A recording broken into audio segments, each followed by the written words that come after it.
अल्हम्दुलिल्लाहि रब्बिल आलमीन वस्सलातु वस्सलामु अला सय्यिदिल अंबिया'i वल मुरसलीन अम्मा बअदु फ़अऊज़ु बिल्लाहि मिनश शैतानिर रजीम बिस्मिल्लाहिर रहमानिर रहीम बिस्मिल्लाहि वस्सलातु वस्सलामु अला रसूलिल्लाह वला हौला वला कुव्वता इल्ला बिल्लाह। हाज़रीन जमात अस्सलामु अलैकुम व रहमतुल्लाहि व बरकातुहू। ఈరోజు అల్లా దయ వల్ల మనం అందరం మళ్ళీ ఇంకోసారి కలుసుకున్నాం. అన్వర్ సాహెబ్ గారు ఒక మంచి అంశాన్ని ఇవ్వడం జరిగింది. అదేమిటంటే అల్లా యొక్క కారుణ్యాన్ని పొందడం ఎలా. దాని గురించి ఇన్షాల్లాహ్ తఆలా నాకు తెలిసినంతలో నాకు వీలైనంతలో చెప్పే ప్రయత్నం చేస్తాను. జాగ్రత్తగా వినే ప్రయత్నం చేయండి. అల్లాహ్ తఆలా ఖురాన్ కరీంలో తెలియజేస్తున్నాడు, అఊజు బిల్లాహి మినష్ షైతానిర్ రజీమ్ బిస్మిల్లాహిర్ రహమానిర్ రహీం వాతిఉల్లాహ వర్ రసూల లఅల్లకుమ్ తుర్హమూన్ సదఖల్లాహు వ సదఖ రసూల్.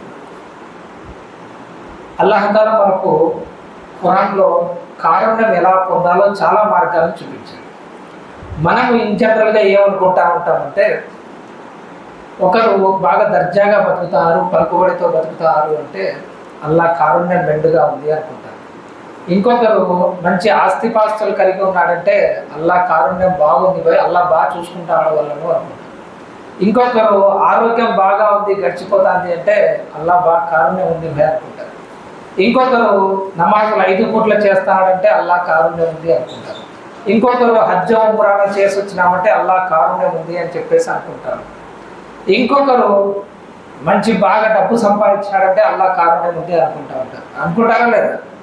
ఎవరెవరికి తోచినట్టు వాళ్ళు మా మీద అల్లా కారుణ్యం ఉంది అని చెప్పేసి వాళ్ళ విధాలుగా అనుకుంటారు.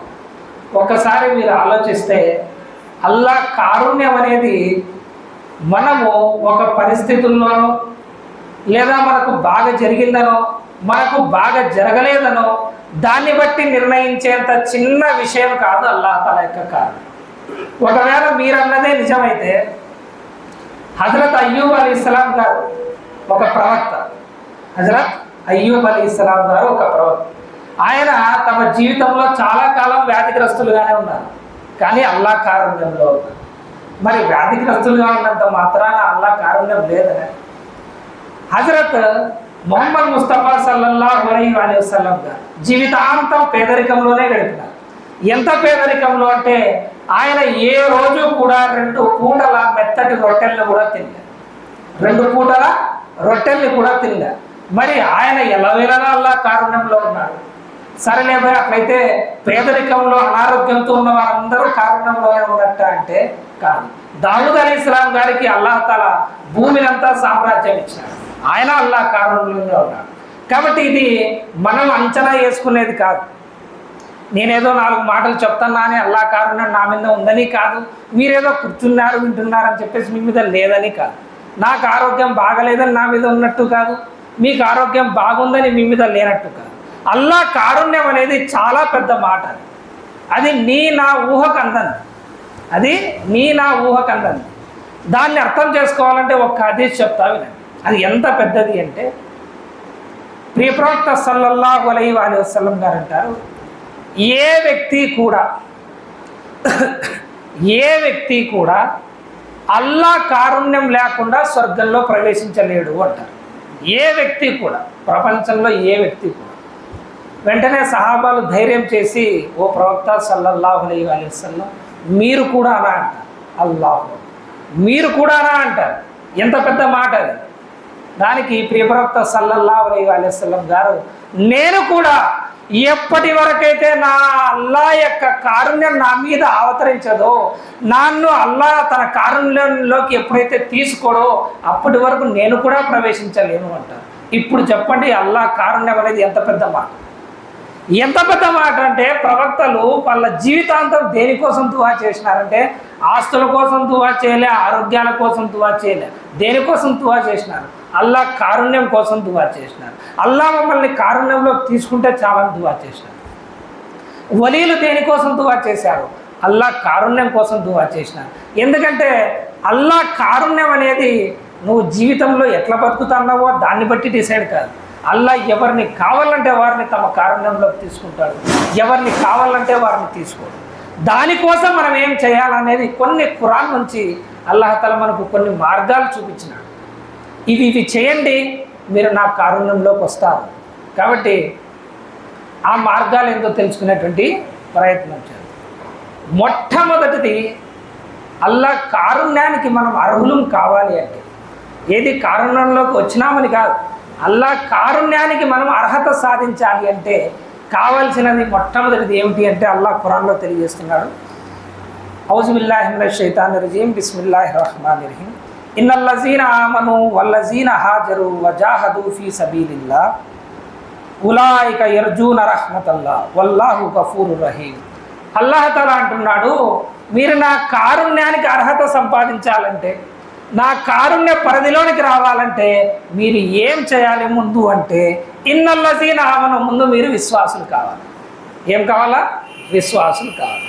విశ్వాసి పరిపూర్ణంగా కాకోకుండా, పర్ఫెక్ట్ ముస్లిం కాకోకుండా, పర్ఫెక్ట్ మోమిన్ కాకోకుండా, నేను 5 పూట్ల నమాజ్ చదువుతున్నా, నాకు ఆస్తిపాస్తులు బాగున్నాయి, ఆరోగ్యాలు బాగున్నాయి, నేను ఇమామత్ చేస్తున్నా, నేను పెద్ద ఆలింని, నేను పెద్ద ముతవల్లిని, నా ఊర్లో నేను చెప్పిందంతా జరుగుతుంది, నా భయాన్ని 10 మంది వింటారు, నేను అల్లాహ్ కారణంలోనికి వచ్చేసినాను అంటే నీ పొరపాటు. నువ్వు పర్ఫెక్ట్ మోమినివి కావాలా. ఎప్పుడైతే నువ్వు పర్ఫెక్ట్ మోమినివి అంటే, ప్రియ ప్రవక్త సల్లల్లాహు అలైహి వసల్లం గారు అంటారు, నీ మనసులో నీకు ప్రపంచంలో అందరికంటే ఎక్కువ అల్లాహ్ మరియు ఆయన ప్రవక్త మాత్రమే ఇష్టం ఉండాలి. నీ బిల్డింగ్ కాదు, నీ భార్య పిల్లలు కాదు, నీ ఊర్లో వాళ్ళు కాదు, నీ ఆస్తిపాస్తులు కాదు, ఏమీ కాదు. ఎవరు ఇష్టం ఉండాలా? అల్లాహ్ మరియు ఆయన ప్రవక్త. ఒకవేళ ఎవరినైనా నువ్వు ఇష్టపడితే అల్లాహ్ కోసమే ఇష్టపడాలి. భయ్ మాకు ఇమాం సాబ్ అంటే ఇష్టం, ఎందుకు? అల్లాహ్ అంటే ఇష్టం కాబట్టి, అల్లాహ్ కోసం ఆయన పనిచేస్తాడు కాబట్టి ఆయన అంటే ఇష్టం. మాకు సాయం అంటే ఇష్టం, ఎందుకు? అల్లాహ్ పని చేస్తాడు కాబట్టి ఇష్టం, అంతే. ఎవరి కోసం ఇష్టం ఉండాలా? అల్లాహ్ కోసం ఇష్టం ఉండాలి. ఇది రెండో క్వాలిటీ. మూడో క్వాలిటీ ఏం చెప్పినారు ప్రవక్త సల్లల్లాహు అలైహి వసల్లం గారు? షిర్కును ఎంతగా మీరు అసహించుకోవాలంటే, అల్లాహ్తో పాటు ఎవరన్నా ఉన్నారు అనే విషయాన్ని మీరు ఎంత అసహించుకోవాలా, ఎంతగా దూరం పోవాలా కుఫ్ర్ నుంచి, షిర్కు నుంచి అంటే, అగ్నిగుండం నుంచి ఏ విధంగా దూరం పోతారో ఆ విధంగా దూరం పోవాలి. అగ్నిలో దూకడాన్ని ఎవరన్నా ఇష్టపడతారా? ఆ ఇష్టపడే వాళ్ళు కూడా కొంతమంది ఉంటారులేండి. నేనంటానేది ఎవరు మామూలుగా ఇష్టపడరు. ఆ అగ్నిలో దూకడానికి ఎవరైతే ఎలా విధంగా అయితే ఇష్టపడకుండా దూరం పోతారో, షిర్కు నుంచి, కుఫ్ర్ నుంచి అట్లా దూరం పోతారు. అప్పుడు నీ మనసులోకి విశ్వాసం అనేది వస్తుంది. ఎప్పుడైతే నీ మనసులోకి విశ్వాసం వచ్చిందో, ఈమాన్ వచ్చిందో, అప్పుడు నువ్వు అల్లాహ్ రెహమత్, అల్లాహ్ కారుణ్యం పొందడానికి నువ్వు సర్టిఫికేట్ తీసుకున్నట్టు. ఇంకా మొత్తం నీ మీద రాలే, కానీ ఆ కారుణ్యానికి నువ్వు అర్హత సంపాదించు. కానీ మనమేం చేస్తామంటే, ఫలానా వాడు బాగున్నాడు, ఆ పనులు ఈ పనులు తప్పుడు పనులు చేస్తానే వాడు బాగున్నాడు, వీడు షిర్కు చేస్తానే వీనికి బాగా జరుగుతుంది, వీళ్ళు ఫలాల దగ్గరికి పోతారు అయినా బాగా జరుగుతుంది. ఈ బాగా జరగడంలోనే అల్లాహ్ కారుణ్యం ఉందని చెప్పేసి మనం అనుకుంటాం. ఎవరికైనా సరే, ఏదైనా సరే, నువ్వు తినే ప్రతి ముద్ద కూడా చనిపోయేంత వరకు అల్లాహ్ రాసిపెట్టింది. నువ్వు ఏమన్నా దొరుకుతుంది, నువ్వు ఎంతన్నా తిప్పలు కూడా దొరుకుతుంది, నువ్వు ఇంట్లో కూర్చున్నా దొరుకుతుంది, నువ్వు చేసినా దొరుకుతుంది, నువ్వు చేయకపోయినా దొరుకుతుంది. అర్థమైందే? కాబట్టి దానికోసం వెంపర్లాడి మీ ఈమాన్ను పోగొట్టుకోవద్దు. అల్లాహ్ మస్జిద్ వదిలి అల్లాహ్ను వదిలి మీరు వేరే దగ్గరికి పోయే ప్రయత్నం ఎప్పుడు కూడా చేయద్దు. ఎందుకంటే అల్లాహ్ సమస్త సృష్టిని సృష్టించినవాడు. నీకు 10,000 ఇచ్చేది ఒక లెక్కన, ఆ 10,000 దొరకలేదని వేరే వాళ్ళ దగ్గరికి పోతావు, అంతే కదా. మొత్తం అందరికీ ఆరోగ్యాన్ని ఇచ్చేదల్లానే, వ్యాధి ఇచ్చేదల్లానే, మందు ఇచ్చేదల్లానే, ఆరోగ్యం బాగాలేదని వేరే చోటుకి పోతావు. కాబట్టి నువ్వు తెలుసుకోవాల్సింది ఏమిటంటే, నీ ఈమాన్ అనేది నీ ప్రాణం కంటే విలువైనది. నీ ఈమాన్ నీ డబ్బు కంటే కాదు, నీ స్నేహితుల కంటే కాదు, నీ ఆరోగ్యం కంటే కాదు, నీ ప్రాణం కంటే కూడా విలువైనది ఏదన్నా ఉంది అంటే అది ఏముంది ప్రపంచంలో? ఈమాన్ మాత్రమే. కాబట్టి అల్లాహ్ ఏమంటున్నాడు, మీరు ముందు విశ్వాసులు కండి, నా యొక్క కారుణ్యానికి మీరు అర్హులైతారు, నిశ్చయంగా నేను మిమ్మల్ని కరుణిస్తా, ఎందుకంటే నేను కరుణించేవాడిని, క్షమించేవాడిని అని అల్లాహ్ తఆలా ఖురాన్లో చెప్పడం జరిగింది. అర్థమైందా భయ్? కాబట్టి ఫస్ట్ ఏం కావాలో మనం? పర్ఫెక్ట్ ముస్లిం, పర్ఫెక్ట్ మోమిన్ కావాలి. దాని తర్వాత కొంతమంది ఏం చేస్తారంటే అల్లా దయ వల్ల ఈమాన్ తెస్తారు, కల్మా చదువుతారు, నమాజులు కూడా స్టార్ట్ చేసి ఉంటారు. ఇంకా ఎక్కుతుంది నెక్స్ట్ వెంటనే పారామీటర్ పైకి పోయింటుంది. నాకంటే ఇంకా విశ్వాసం ఎవడూ లేడు అని, ఇంకా నేను గుమ్రానే కాను, నేను పర్ఫెక్ట్, నేను తప్ప మిగతా వాళ్ళందరూ తప్పే, ఏమన్నా చెప్పండి వానికి నేనే కరెక్ట్ అంటారు అట్లాంటి వాళ్ళు అంటారు. మళ్ళీ వాళ్ళు కొంతమంది ఉమ్రా చేసి వచ్చింటారు, కొంతమంది హజ్ కూడా చేసి వచ్చింటారు, కానీ పక్కన తప్పు చేస్తూనే ఉంటారు. మనం చెప్తే వినరు. ఎందుకంటే వాళ్ళు ఏం ఫీల్ అవుతుంటారంటే నేను పర్ఫెక్ట్ మోమినిరా అని ఫీల్ అవుతారు. మీరు ఒక్కసారి ఖురాన్ చదివితే సూరా ఆలే ఇమ్రాన్లో అల్లాహ్ తఆలా ఒక దువా చెప్పినాడు, రబ్బనా లా తుజిగ్ ఖులూబనా బఅద ఇజ్ హదైతనా వహబ్ లనా మిన్ లదున్క రహ్మ ఇన్నక అంతల్ వహాబ్. అల్లాహ్ ఏమన్నాడో తెలుసా? ఏం దువా నేర్పించినాడో అల్లాహ్ ఈ విధంగా దువా చేయమంటున్నాడు, ఓ మా ప్రభు, మేము హిదాయత్ పొందిన తర్వాత మళ్ళీ మమ్మల్ని గుమ్రా చేయొద్దు. అల్లాహ్ అక్బర్, మాకు హిదాయత్ ఇచ్చిన తర్వాత నువ్వు మమ్మల్ని మళ్ళీ గుమ్రా చేయొద్దు. వహబ్ లనా మిన్ లదున్క రహ్మ, ఓ ప్రభు నీ దగ్గర నుంచి మాకు కారుణ్యాన్ని ప్రసాదించు. ఏం ప్రసాదించమంటున్నారు? కారుణ్యాన్ని ప్రసాదించు, ఎందుకంటే నీవే ఉత్తమంగా ప్రసాదించేవాడివి అని. కాబట్టి ఈ మైండ్ సెట్లో కూడా ఎవరు ఉండద్దండి. ఒక్కసారి వచ్చినాము, మంచి టోపీ పెట్టుకున్నాం, జుబ్బా పైదా వేస్తున్నాం, 4 మాటలు చెప్పేకి వస్తున్నాయి, లేదా 4 నమాజులు చదువుతున్నామంటే నాకంతా వచ్చేసింది, నేనేం గుమ్రా కానని ఎదుటోళ్ళ మీద తొక్కుతుంటారు వేసి ఉంటారా లేదా? ఇట్లాంటి జనాలు గుర్తుపెట్టుకోండి, నువ్వు మోమిన్ అయిన తర్వాత కూడా, ఈమాన్ వచ్చిన తర్వాత కూడా నువ్వు గుమ్రా అయ్యే పరిస్థితులు ఉంటాయి. పక్కన వాళ్ళు ఊరికే ఉంచలేరు, నేను శైతాన్ బద్ధశత్రువు ఊరికే ఉంచలేడు. కాబట్టి అల్లాహ్ ఖురాన్లో దువా నేర్పించినాడు, వల్ల మాకు హిదాయత్ ఇచ్చిన తర్వాత గుమ్రా చేయదు. ఎందుకంటే ప్రవక్త సల్లల్లాహు అలైహి వసల్లం గారు అంటారు, మానవుని హృదయం అల్లాహ్ యొక్క 2 వేళ్ల మధ్య ఉంటుంది. ఎట్లుంటుంది? మానవుని హృదయం అల్లాహ్ 2 వేళ్ల మధ్య ఉంటుంది. అల్లాహకు వేళ్ళు ఉన్నాయని కాదు, ప్రవక్త గారు పోలిక చెప్పడానికి చెప్పినారంతే. అల్లాహ్ యొక్క ప్రవక్త అంటారు, అల్లాహ్ ఎటు కావాలంటే అట్లా తిప్పుతాడు దాన్ని హృదయాన్ని. ఇటుపక్క కావాలంటే ఇటుపక్క తిప్పుతాడు, అటుపక్క కావాలంటే అటుపక్క తిప్పుతాడు. అందుకే ప్రవక్త గారు దువా చేసేవారు, సబ్బిత్ కల్బి అలా దీనిక్ అని, ఓ ప్రభు నా యొక్క హృదయాన్ని మతం మీద స్థిరంగా ఉంచు అని. ఎవరు నేర్పించినారు ఈ దువా? ప్రవక్త సల్లల్లాహు అలైహి వసల్లం. ఎందుకంటే అల్లాహ్ ఏ క్షణానైనా తిప్పచ్చు. మీరు చూస్తుంటారు, బాగా నమాజులు చదివి అన్నీ చేసే వ్యక్తి ఉన్నట్టుండి ఎట్లా చెడిపోతాడంటే, నమాజులకు రాడు, ఇంట్లో నుంచి బయటికి రాడు, తాగుడుకు అలవాటైంది. చూసింటారా లేదా? ఒకానొక వ్యక్తి ఎట్లా మారిపోతాడంటే, ఒకప్పుడు పచ్చి తాగుబోతు, గుట్కా వేసుకున్నాంలేటువంటి వ్యక్తి, బజార్లలో తిరిగే వ్యక్తి, ఆ వ్యక్తి ఇప్పుడేమో 5 పూటల నమాజ్ చేస్తుంటాడు. ఒకప్పుడు 5 పూటల నమాజ్ చేసేటువంటి వ్యక్తి ఇప్పుడేమో రోడ్లో పడి తిరుగుతూ ఉంటాడు. ఎందుకంటే ఒకానొక సమయం వచ్చిన తర్వాత విశ్వాసంని మర్చిపోతారు ప్రజలు. మనకే అంతా తెలుసు అనుకుంటారు. అప్పుడు అల్లాహ్ ఏం చేస్తాడంటే వాళ్ళ హృదయాల్ని ఇటుపక్క తిప్పుతాడు. వెంటనే 180 degrees. ఒకప్పుడు బజార్లోకి వచ్చి అందరికి చెప్పేవాడు ఇప్పుడు బజార్ పట్టుకొని తిరుగుతుంటాడు. ఒకప్పుడు బజార్లో తాగి కింద పడిపోయిన వాడు ఈ రోజు వచ్చి అల్లాహ్ యొక్క నమాజ్ చేస్తూ ఉంటాడు. కాబట్టి సోదరులారా బాగా గుర్తుపెట్టుకోండి, అల్లాహ్ కారుణ్యం పొందాలా మీరు అంటే మీరు వేరే ఆలోచనలు పెట్టుకోవద్దండి. అల్లాహ్ యొక్క విశ్వాసం మీ మనస్సులో పరిపూర్ణంగా ఉండాలి. దానికి ఎటువంటి మలినాలు రాకూడదు, అహంకారం అనే మలినం రాకూడదు, నేనే గొప్ప అనే మలినం రాకూడదు, నాకే అంతా తెలుసనే మలినం రాకూడదు. నీ ఆమాలు కూడా నీకు గర్వకారణం కాకూడదు. ఎందుకు? ప్రవక్త గారు అన్నారు, మీ నమాజులు కానీ, మీ హజ్ కానీ, మీ ఆమాలు కానీ, మీ ఆమాల ద్వారా ఎవ్వరే కానీ అల్లాహ్ యొక్క స్వర్గంలో ప్రవేశించలేరు. కేవలం అల్లాహ్ కారుణ్యం ద్వారా మాత్రమే ప్రవేశిస్తారు. అల్లాహ్ కారుణ్యం ద్వారా మాత్రమే ప్రవేశిస్తారు. ఈ విషయం బాగా గుర్తుపెట్టుకోండి. కాబట్టి ఒకడు 5 పూట్ల నమాజ్ చేస్తాడని గర్వం రాకూడదు, ఒకడు చేయడం లేదని వాడిని నీచంగా చూడకూడదు. వాడిని కూడా అల్లాహ్ కారుణ్యంలోకి తీసుకొచ్చే ప్రయత్నం చేయాలి, కానీ గర్వం అనేది రాకూడదు.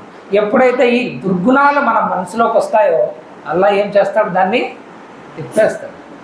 అప్పుడు నువ్వు దూరమైపోతావు ముందు అల్లాహ్. కాబట్టి ఈ ఫస్ట్ పాయింట్ గుర్తుపెట్టుకోండి. అల్లాహ్ కారుణ్యం పొందడానికి ఫస్ట్ పాయింట్ ఏం భయ్?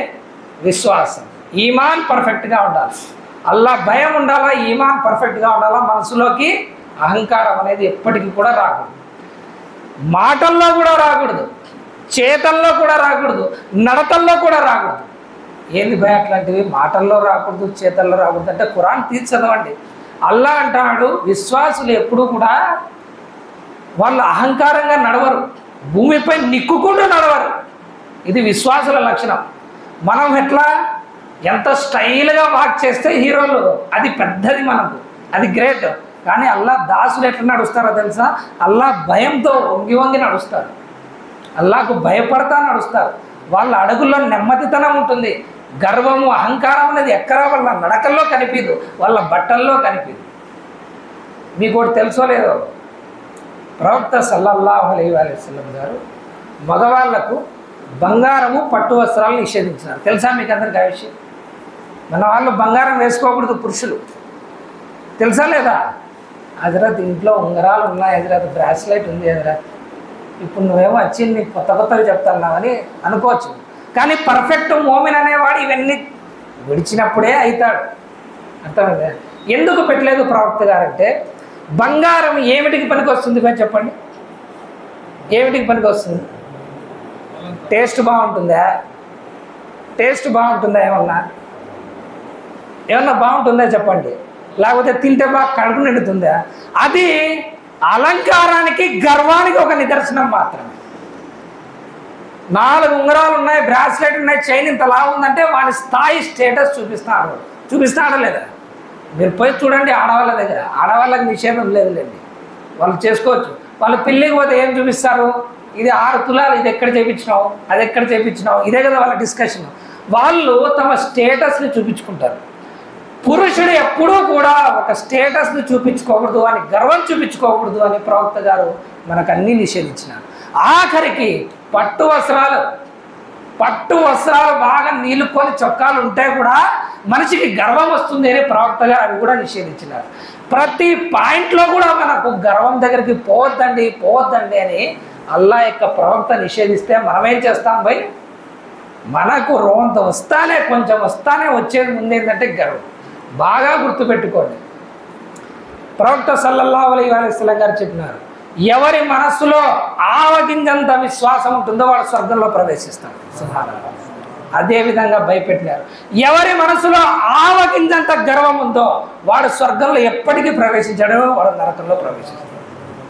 కాబట్టి ఫస్ట్ పాయింట్ మనకు రావాల్సిందేమి? విశ్వాసం, గర్వం లేని విశ్వాసం, విశ్వాసం అహంకారం లేని విశ్వాసం, విశ్వాసం అల్లా భయంతో కూడిన విశ్వాసం, విశ్వాసం ఆమాలతో కూడినటువంటి విశ్వాసం. అది ఫస్ట్ ముందు రావాలి. ఏమై అర్థమైందా?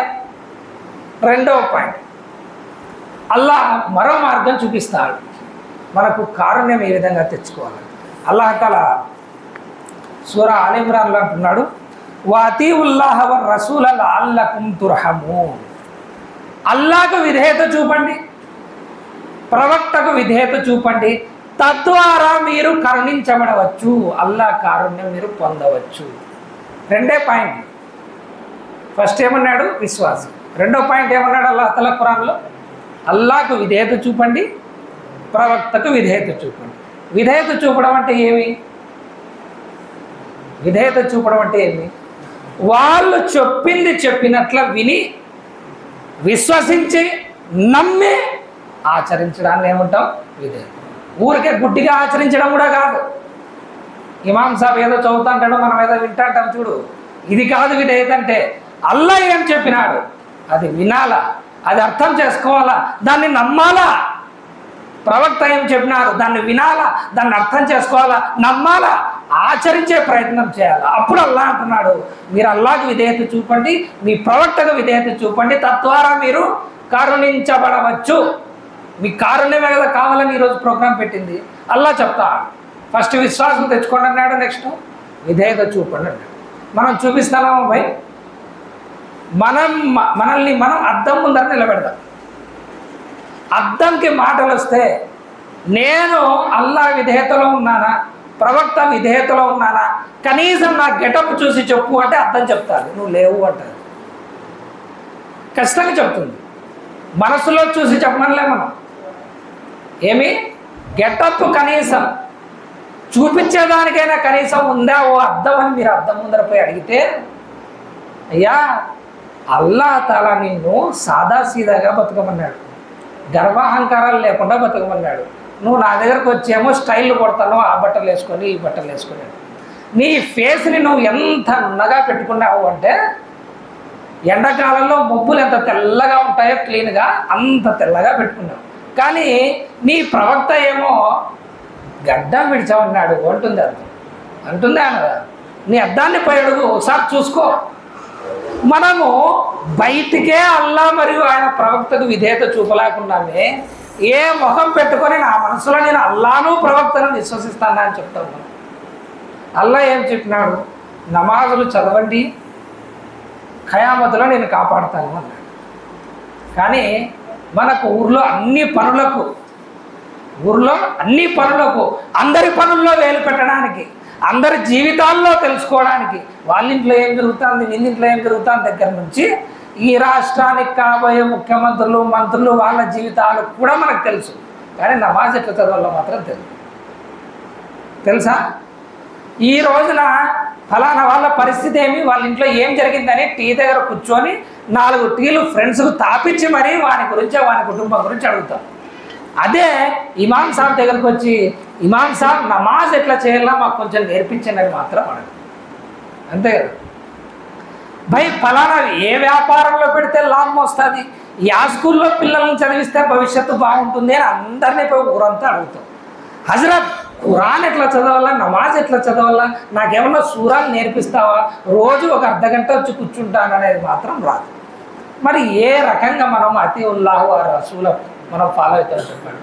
అల్లా అంటాడు మీరు అల్లాహకు విధేయత చూపండి, ప్రవక్తకు విధేయత చూపండి, నేను మిమ్మల్ని కరుణిస్తా అంటాడు. కాబట్టి రెండో మార్గమేమి? అల్లాహకు విధేయత చూపడం, ప్రవక్తకు విధేయత. అల్లాహకు విధేయత చూపడంలో కొన్ని చెప్తా పాయింట్. నంబర్ 1 పాయింట్ అల్లాహకు విధేయత అంటే మీరు అల్లాహకు భయపడాలి. మీరేం చేయాలా? అల్లాహకు భయపడాలి. భయపడడం అంటే ఏమి? ఒక ముళ్ళ దారి ఉందనుకో, మనం రోడ్లో నడుస్తుంటాం, రోడ్డు నిండా ముళ్ళులే ఉన్నాయి. అప్పుడు నువ్వు ఎట్లా నడుస్తావు భయ్? నీ దగ్గర చెప్పులు లేకపోతే ఎక్కడ ముళ్ళు గుచ్చుకుంటుందో అని ఆచి తూచి అడుగేస్తావా లేదా?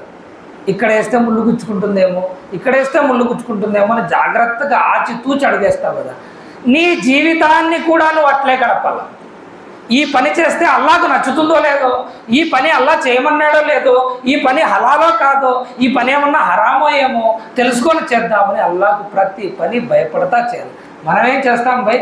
ఇది చెయ్యొద్దు, ఇది చెయ్యొద్దు, అల్లా చెప్పినాడు ఇది హరాం అన్నా కూడా ఎవరు చూసినారు పో, ఎవరు చేసినారు పో, ప్రపంచం అంతా చేస్తారా, అందరు అట్లే బతుకుతారా కరెక్ట్గా అని అదే ముళ్ళ కంపలోనే, అదే గోతిలోనే, అదే అగ్నిగుండంలోనే పడతాము. ఇది ఎప్పటికీ అల్లా విధేయతగా. ఉదాహరణకు అల్లా ఖురాన్లో వడ్డీ లేదు అన్నాడు, తినకూడదు అన్నాడు. మనం ఏమంటాం? నాకు ఒక్కరికేనా, ఇంతమంది తింటారు అంటాం. అంతమంది నరకంలో పోతే నువ్వు కూడా వాళ్ళతో పాటు పోతావా? చెప్పు, పోతా అంటే చెప్పు, తిను, నాకేం లేదు. హరామ్ జినా తప్పు భయ అంటాం, వ్యభిచారం తప్పు భయ అల్లాహ్ తఆలా అన్నాడు మీరు నరకంలో పోతారు అన్నాడు. మనం ఊరుకుంటామా? సెల్ దగ్గర నుంచి చేతుల దగ్గర నుంచి శరీరం వరకు అన్నీ చేస్తాం. కాదు ఎవరు తప్పించుకునేది ఏం లేదు. ఉండే మాటలు మాట్లాడుకోలేము, తప్పించుకుంటున్నామా ఎవరన్నా? బయట పోయినప్పటి నుంచి చూపుల దగ్గర నుంచి చేతిలో సెల్ దగ్గర నుంచి మనకు ప్రతి చోట వ్యభిచారం తప్ప ఏమన్నా ఉందా? అల్లా ఏమంటాడు? దాని నుంచి రక్షించుకోండి మీరు, దాని దగ్గరకు కూడా పోవద్దండి అంటాడు. అన్నాడా లేదా? మరి ఎక్కడుంది మనకు అల్లా విధేయత? మళ్ళీ ఏమో చెప్పుకుంటాం 5 పూట్ల నమాజ్, ఒక్క పూట కూడా మిస్ కాదు. సంవత్సరం 50 చీరలు పలుస్తానని రంజాన్ వస్తే. మొన్ననే ఉమ్రా చేసి వచ్చిన 1,50,000 పెట్టి ఫోటోలు కూడా అన్ని బ్రహ్మాండంగా వచ్చినాయి. అంటారా లేదా? మక్కా అది హరంకి, బైతుల్ హరంకి దగ్గరలోనే మా హోటల్. పోతానే బగ్దాద్కి గౌసపాక్ కిటికీ దర్వాజా నా కోసం తెరిచిరి. వీడు చెప్పుకునేవి లోపల వచ్చే అన్నేమో వడ్డీలు లెక్కలే. కాబట్టి గుర్తుపెట్టుకోండి, ఎక్కడ 1% కూడా మీ మీద అల్లా కారుణ్యం లేదు. అల్లా కారుణ్యం ఎవరి మీద ఉంటుంది అంటే అల్లాకు భయపడే వాని కోసం, అల్లా కోసం వదిలేవాని కోసం ఉంటుంది. కానీ అల్లా పేరు చెప్పుకొని సంపాదించుకునే వాని కోసం ఉండదు అల్లా కారుణ్యం. అల్లా ఏమి ఇష్టపడతాడంటే ఆయన కోసం వదులుకోవడాన్ని ఇష్టపడతాడు. చూడండి, ఈ నెల ఏం నెల? ఇది కుర్బానీ నెల. కుర్బానీ నెలనా కదా? మనకేమి మన కుర్బానీ నెల అని గుర్తుకు రాదు. మనకేం గుర్తు వస్తుంది?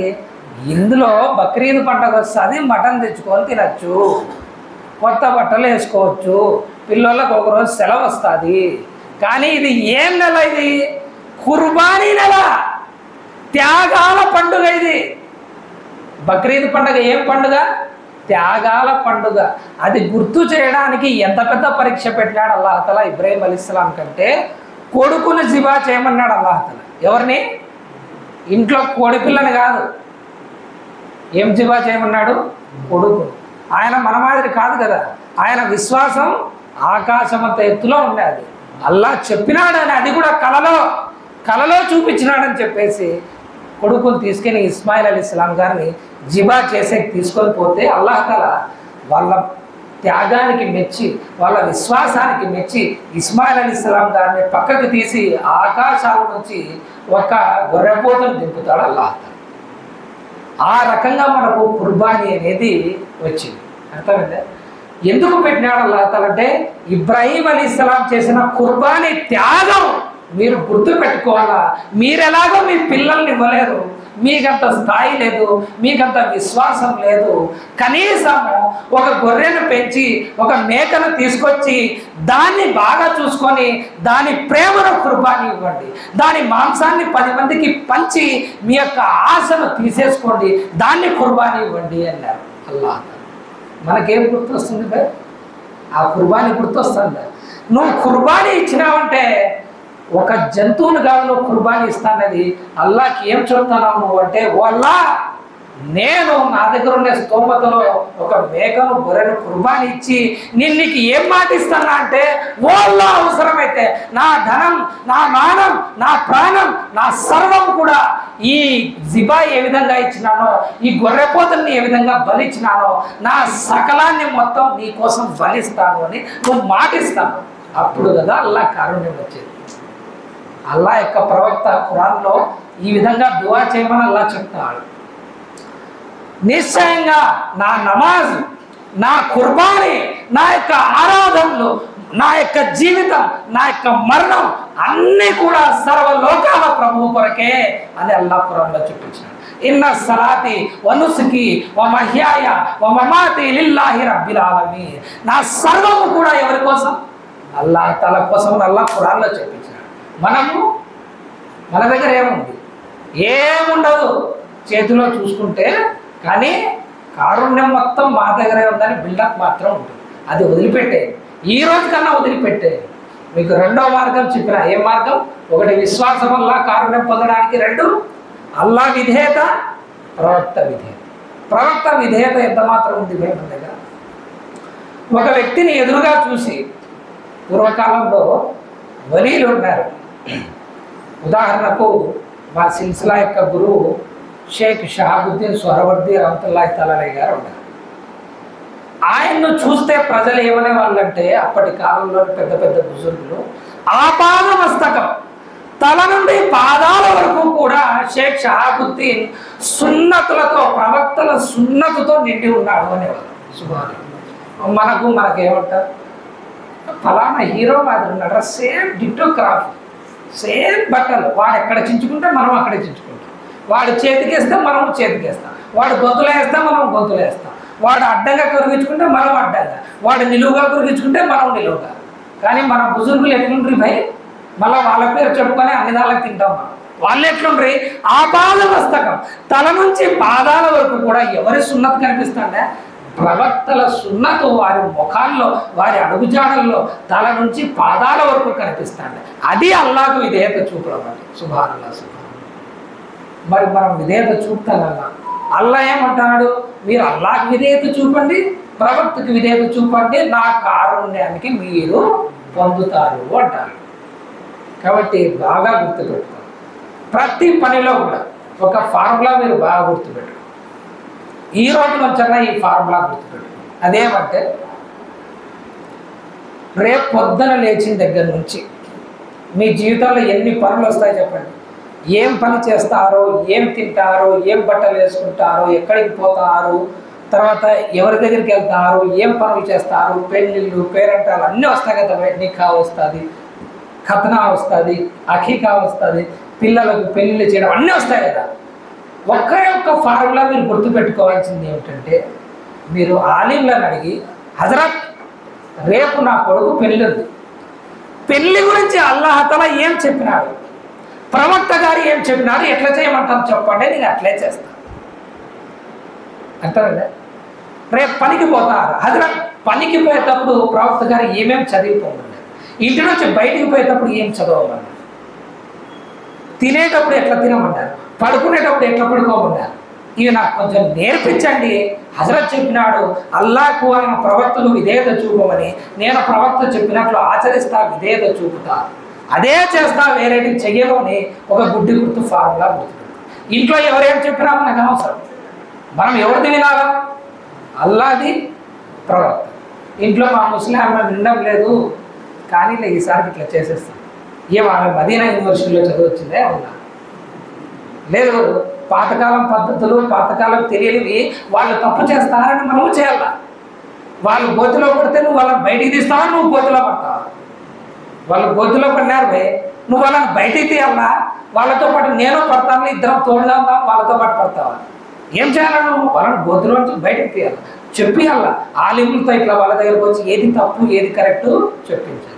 కాబట్టి ఈ రెండో పాయింట్ గుర్తుపెట్టుకోండి, తప్పుదారులకు మాత్రం పోవద్దు. 2 పాయింట్లు చెప్తున్నా. 1 విశ్వాసం, 2 అల్లా మరియు ఆయన ప్రవక్త యొక్క విధేయత. 3వ పాయింట్ చాలా ఉత్తమమైనది, అదేమిటంటే నమాజ్. నమాజ్ లేకోకుండా, నమాజు చదవకోకుండా మీరు అల్లా యొక్క కారుణ్యానికి అర్హులు ఎటువంటి పరిస్థితుల్లో కాలేదు. ఎందుకంటే అల్లాహ్ తఆలా ఖురాన్ కరీంలో తెలియజేస్తున్నాడు, వాఖీముస్ సలాత వాతుజ్ జకాత వాతీఉర్ రసూల లఅల్లకుం తుర్హమూన్. మీరు నమాజును స్థాపించండి, జకాతులు చెల్లించండి, ప్రవక్తకు విధేయత చూపండి, లఅల్లకుం తుర్హమూన్, తద్వారా మీరు కరుణించబడవచ్చు, అల్లాహ్ కారుణ్యం పొందవచ్చు. అన్ని డైరెక్ట్ ఆయతులే, నేనేం నా సొంత భాష్యం చెప్పడం లేదు, ఖురాన్ ఆయతులు మాత్రమే చెప్తాను. ఏమంటాడు అల్లాహ్ తఆలా? నమాజ్ స్థాపించండి, జకాత్ చెల్లించండి, ప్రవక్తకు విధేయత చూపండి, అల్లాహ్ మిమ్మల్ని కరుణిస్తాడు. నమాజ్ ఎంత గొప్పది అంటే, ఎవరైతే ఫరజ్ నమాజులు చదవడం లేదో అల్లాహ్ ఖయామతులో అన్ని చూడను కూడా చూడు. మీ కారుణ్యం కదా పక్కన పెట్టండి. అదేం కదా, వాడు ఒక్క పూట నమాజ్కి రాదు, వాడేమో 10 సెంట్ల బిల్డింగ్లో మంచి ఇల్లు కట్టుకున్నాడు, ఆస్తి చూస్తే 60 లక్షలు. ఎవరికి కావాలరా ఇది? అల్లాహ్ దృష్టిలో ఈ ప్రపంచంలో ఉండేవన్నీ దోమ రెక్కమైన కూడా వాల్యూ లేవు. ఈ ప్రపంచంలో ఉండేవన్నీ, ఈ గ్రహాలన్నీ, దీంట్లో ఉండేదంతా కూడా అల్లాహ్ తఆలా దగ్గర ఒక దోమ రెక్క ఉంటుందే, దానికి ఏం విలువ ఉంది? దానిపైన కూడా విలువ లేదు. ఒకసారి ప్రవక్త సల్లల్లాహు అలైహి వసల్లం గారు దారిలో నడుచుకుంటూ పోతారు, ఆయనతో పాటు సహాబాలు కూడా పోతారు. ఒకటి చచ్చిపోయిన మేకపిల్ల కనపడింది, ఒక మేకపిల్ల చచ్చిపోయి కనపడింది. అప్పుడు ప్రవక్త గారు ఏమంటారంటే, దీన్ని ఎంత కొంటారు అంటారు. దీన్ని చచ్చిపోయిన మేకపిల్లని ఎంత కొంటారు? ఎవరన్నా కొంటారా? చచ్చిపోయినది ముద్దారు కదా, ఎవరు తినడానికి కూడా లేదు. సహాబాలు ఏమంటారంటే, ఓ రసూలుల్లా, చచ్చిపోయిన మేకపిల్లని ఎవరు కొంటారు అంటారు. అప్పుడు అల్లాహ్ యొక్క ప్రవక్త అంటారు, అల్లాహ్ దృష్టిలో ఈ ప్రపంచం, ఈ సిరి సంపదలు ఇదంతా కూడా ఈ చచ్చిపోయిన మేకపిల్లంతా కూడా విలువ చేయకూడదు. సుబ్హానల్లాహ్. చచ్చిపోయిన మేకపిల్లను తీసుకోవడానికి ఏమో నీకు చేతులు రాదే, మరి అల్లాహ్ దృష్టిలో ఇవన్నీ చచ్చిపోయినవి. ఎందుకంటే కుల్లు మన్ అలైహా ఫాన్, ఈ ఉన్నవన్నీ కూడా నశించేవి. నీ సిరి సంపదలు, ఐశ్వర్యం చివరికి నీతో సహా అన్నీ నశించిపోయేవి. దానిలను పట్టుకొని అల్లాహ్ కారుణ్యం ఉందని కూడా చాలా పెద్ద పొరపాటు. కాబట్టి ఎప్పుడూ అట్లా చూడొద్దండి. నమాజు స్థాపించిన వాడే అల్లాహ్ కారుణ్యంలో ఉంటాడు. సుబ్హాన్. ప్రవక్త సల్లల్లాహు అలైహి వసల్లం గారు చెప్పినారు, ఎవరైతే ఫజర్ నమాజ్ చదివి బయటికి పోతాడో వాడి మీద అల్లాహ్ చేయడు. సుబ్హాన్. వాడి మీద గీబత్ చేయొద్దండి, వాడిని ఎవరు ఏమనొద్దండి అన్నారు ప్రవక్త సల్లల్లాహు అలైహి వసల్లం గారు. ఎందుకంటే అతన్ని ఎవరన్నా గీబత్ చేసినా, వాడిని ఏమన్నా చేయడానికి చూసినా అల్లాహ్ తఆలా ఖయామతులో ప్రతీకారం తెచ్చుకుంటాడు. సుబ్హాన్. ఒక్క నమాజును పొద్దున చదివిపోతే అల్లాహ్ యొక్క ప్రవక్త ఏమంటారు, నీ మీద అల్లాహ్ చేయి ఉంటుంది, అల్లాహ్ కారుణ్యం ఉంటుంది, అల్లాహ్ రెహమత్ ఉంటుంది. మరి నువ్వు 5 విడిచిపెట్టిపోతున్నావు కదా భయ్, మరి నీ దగ్గర ఎక్కడ కారుణ్యం ఉందని, ఎక్కడ కారుణ్యం ఉంది? ప్రవక్త సల్లల్లాహు అలైహి వసల్లం గారు చెప్పినారు, నమాజ్ కాంతి, నమాజ్ ఏమి కాంతి. ఖయామతులో నీకు నడిచేటప్పుడు నీకు కాంతి వచ్చేది ఏమయ్యా అంటే నమాజ్. అంతెందుకయ్యా, మనం నమాజ్ కోసం వజూ చేస్తామా? వజూ చేస్తాం కదా. ఆ వజూ అయిపోయే లోపల నువ్వు చేసిన చిన్న చిన్న పాపాలన్నీ అల్లాహ్ తఆలా తీసేస్తాడు. ఆ వజూ నువ్వు ఎంతవరకైతే చేస్తావో, చేతులు ఇక్కడ వరకు కడుక్కుంటావు, ముఖం కడుక్కుంటావు, ఖయామతులో ప్రవక్త సల్లల్లాహు అలైహి వసల్లం గారు మనం ఈ వజూ చేసుకున్నాం కదా, ఈ అవయ భాగాలు మెరుస్తూ ఉంటే ఆ మెరుపును చూసి వీడు నా ఉమ్మతి అని గుర్తుపడతారు. సుబ్హానల్లాహ్. మనల్ని దగ్గరికి తీసుకుంటారు. నువ్వు నమాజే చేయకుండా పోతే, నీ శరీరానికి ఆ కాంతే రాకుండా పోతే ఏ ముఖం పెట్టుకునే ప్రవక్త సల్లల్లాహు అలైహి వసల్లం గారు. ఇంకో మాట చెప్తారు, పదునైన మాట. ఒకవేళ మీరు ఖుదానా కాస్త అల్లాహ్ తఆలా మనల్ని కరుణించగాక నరకంలో కూడా పన్నాడు. ఒక నమాజీ ఏదో తప్పులు చేసి నరకంలో కూడా పన్నాడు. గుర్తు పెట్టుకోండి, వాడు సజ్దా చేసిన చోటుని అల్లాహ్ తఆలా కాల్చాడు. సుబ్హానల్లాహ్. వాడు సజ్దా చేసిన చోటుని అల్లాహ్ తఆలా కాల్చాడు. అట్లే సేఫ్గా ఉంచుతాడు. అంటే అల్లాహ్ నమాజ్కు ఎంత ఇంపార్టెన్స్ ఇస్తాడంటే, ఈవెన్ వాడు పాపాలు చేసి నరకంలో పడినా కూడా ఆ సజ్దాకు ఎంత వాల్యూ ఇచ్చినాడంటే, నరకంలో పడినా ఆ భాగం కాదు, ఖచ్చితంగా ఏదో రోజు అల్లాహ్ తఆలా వాడిని బయటికి తీసుకొని వస్తాడు. మరి అట్లాంటి నమాజ్ను వదిలి మనం అల్లాహ్ కారుణ్యంలో ఉన్నామనుకోవడం చాలా పెద్ద పొరపాటు. కాబట్టి ఈ రోజైనా మీరు నియత్ చేసుకోండి, నమాజ్ 5 పూటల జీవితాంతం మనం చదివితే జీవితం తర్వాత కూడా చదివిస్తాడు. సుబ్హానల్లాహ్. సహీ హదీసులు ఉన్నాయి.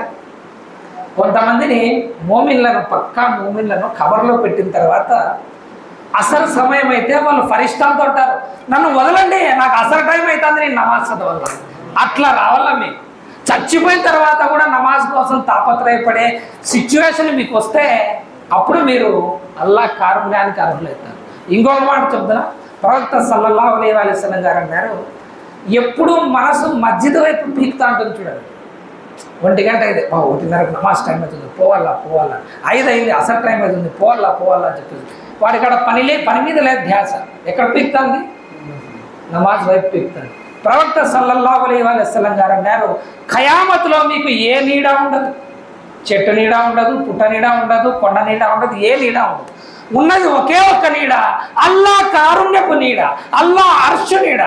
ఎవరి మనస్సు అయితే మస్జిద్ చుట్టూ తిరుగుతోందో, మస్జిద్ వైపు లాగుతోందో, అట్లాంటి వ్యక్తిని అల్లాహ్ ఖయామత్ రోజున తన కారుణ్యపు నీడలో, తన అర్షు నీడలో ఉంచుతాడు. సుబ్హానల్లాహ్. మరి కారుణ్యం అంతా ఈడ పెట్టుకుని ఎక్కడికి పోతారు? ఇంకా లాజికల్గా చెప్తారు, మస్జిద్కి ఈడ మస్జిద్ ఎంట్రన్స్లో దువా కనిపించినారా? ఏం కనిపించినారు చెప్పండి? అల్లాహుమ్మా ఫ్తహ్లీ అబ్వాబ రహ్మతి. దాని అర్థం ఏంది? ఎక్కడన్నా రాసినారా? రాయను. మనం రాయమడతాడు, మనకెందుకు? గుడ్డిగా రావాలా, బట్టి కొడతాడల్లా పోతాడు. దాని అర్థం ఏంటంటే, అల్లాహుమ్మా ఫ్తహ్లీ, ఓ అల్లా నా కోసం తెరచు. ఏం తెరవాలా? అబ్వాబ రహ్మతిగా, నీ కారుణ్యపు ద్వారాలని తెరచు అని. సుబ్హానల్లాహ్. అరే ఎంట్రన్స్లోనే పెట్టినాడు రా, కారుణ్యం అంతా ఇక్కడే ఉందని. సుబ్హానల్లాహ్. ఎక్కడుంది కారుణ్యం అంతా? అల్లాది ఎంట్రన్స్లోనే ఉంది. ఏమంత దువా చేస్తున్నాం మనం? ఓ అల్లా నీ కారుణ్యపు ద్వారాలని నా కోసం తెరచు అని మస్జిద్ గేట్లు తీసుకొని వస్తాను. ఎక్కడికి వస్తాను? అల్లాహ్ కారుణ్యంలోకి వస్తాను. మరి ఇక్కడ వదిలేసి ఎక్కడికి పోయి కూర్చుంటాం మనం? తొందరగా నమాజ్ అయిపోతానే వాడు పిలుస్తాడు, టీకి టైం అవుతుంది, ఆడ కూర్చొని 1 అర్ధగంట పేపర్ చదివి 1 గంటన్నర మనం డిస్కషన్ చేస్తే ఆ మజానే వేరు. అల్లాహ్ కారుణ్యంలో మనకు ఆ మజా దొరకడం. కానీ ప్రవక్త సల్లల్లాహు అలైహి వసల్లం గారు అన్నారు, అల్లాహ్ దృష్టిలో అత్యంత ఉత్తమమైన ప్రదేశాలు ఏమంటే మస్జిద్, అత్యంత నీచమైనవి ఏమంటే బజార్. మనం ఎక్కడ కూర్చుంటాం? నీచమైన దాంట్లో కూర్చుంటాం. ఉత్తమమైన దాంట్లో, కారుణ్యం పొందే దాంట్లో మాత్రం మనకు కింద కూర్చునేకి రాదు. ఇంకొక విషయం చెప్తా గుర్తుకు, ఎవరైనా సరే మస్జిద్కి వచ్చినాడు, నమాజ్ చదివినాడు, అట్లే కూర్చొని జికర్ చేస్తాడు. ఏం చేస్తాడు? అట్లే కూర్చొని ఏదో తస్బీ చేసుకుంటాడు, అస్తగ్ఫార్ చదువుకుంటాడు, ఏదో ఒకటి చేసుకుంటాడు. ప్రవక్త సల్లల్లాహు అలైహి వసల్లం గారు అంటారు, నమాజ్ చదివి ఎక్కడైతే నమాజ్ చదివినాడో అక్కడే కూర్చొని అల్లాహ్ జికర్ చేసుకుంటూ ఉంటే ఫరిష్తాలు వస్తారు. ఎవరు వస్తారు? ఫరిష్తాలు వచ్చి, ఓ అల్లాహ్ ఇతన్ని మన్నించు, ఓ అల్లాహ్ ఇతన్ని కరుణించు, ఓ అల్లాహ్ ఇతన్ని క్షమించు అని నీ కోసం లైన్లో నిలబడి అల్లాహ్ను అల్లాహ్ని దువా చేస్తారు. సుబ్హానల్లాహ్. ఎప్పటి వరకు దువా చేస్తారంటే నువ్వు లేచిపోయేంత వరకు లేదా నీ వజూ పోయేంత వరకు వాళ్ళు దువా చేస్తారు. సుబ్హానల్లాహ్. గేట్ ఎంట్రన్స్ నుంచే నీకు కారుణ్యం అల్లాహ్ తఆలా ఇస్తాడు. మస్జిద్లో కారుణ్యం ఇస్తాడు, నమాజ్లో కారుణ్యం ఇస్తాడు, నమాజ్ తర్వాత కూర్చునే కారుణ్యం ఇస్తాడు, మస్జిద్ వైపు నీ మనసు లాగుతానే కారుణ్యం ఇస్తాడు. ఇన్ని ఆ భయాలు నమాజ్లో కారుణ్యాన్ని పెట్టుకొని ఎక్కడెక్కడో తిరిగి వెతుకుతా అంటారు. అక్కడికి పోతే బాగా కారుణ్యం వస్తుంది, బాగా బరకత్ వస్తుంది. అంతా ఇక్కడే ఉంది. ఇక్కడ తలకాయ వంచడంలో ఉంది. ఇక్కడ ఎవరైతే తలకాయ వంచుతాడో అల్లాహ్ తఆలా వాడిని జీవితంలో మరణించిన తర్వాత కూడా ఇక్కడ లేపి నిలబెడతాడు. ఎవడైతే ఇక్కడ తలకాయ ఉంచడానికి ఇష్టపడడం లేదో ఆ రోజున ఖయామత్ రోజున అల్లాహ్ తఆలా అందరినీ నిలబెడతాడు. ఇది కూడా హదీసు. అందరినీ నిలబెడతాడు. నిలబెట్టి సజ్దా చేయండి అంటాడు. ఏమంటాడు? అల్లాహ్ ఎదురుగా ఉన్నాడు. ఏం ఆజ్ఞాపిస్తాడు? సజ్దా చేయండి అంటాడు. కానీ ఆ రోజున నడుము ఎవరికి వంగుతుందో తెలుసా? ఇక్కడ వంచిన వానికే. ఇక్కడ వంచిన వానికే. ముస్లింల ఈ చేతికి కట్టెలు వచ్చిన తర్వాత ఇప్పుడు తస్బీ తిప్పుకుంటా కూర్చోవడం కాదు. ఇక్కడ ఎవరైతే వెన్నుముక నిటారుగా ఉండి శక్తి ఉండి ఊర్లో కొట్లాటలకు పోయే వయసులో ఇక్కడ కూర్చొని అందరి దగ్గర కాకుండా అల్లాహ్ ముందు వంగుతూ ఉంటాడే అతడు ఆ రోజున సజ్దా చేస్తాడు. మనమేం చేస్తాం భయ్? అతని వెనక తిరుక్కుంటా, ఇతని వెనక తిరుక్కుంటా, అతనికి సలాములు కొట్టుకుంటా, ఇతనికి జేజేలు కొట్టుకుంటా మన యువతరం అందరూ జీవితాలు నాశనం చేసుకుంటాం. మీరు పోయి చూసుకోండి. 100 కేసులు ఉంటే మన పిల్లలు ఒక 60 కేసులు ఉంటారు. ఉంటున్నాయా లేదా?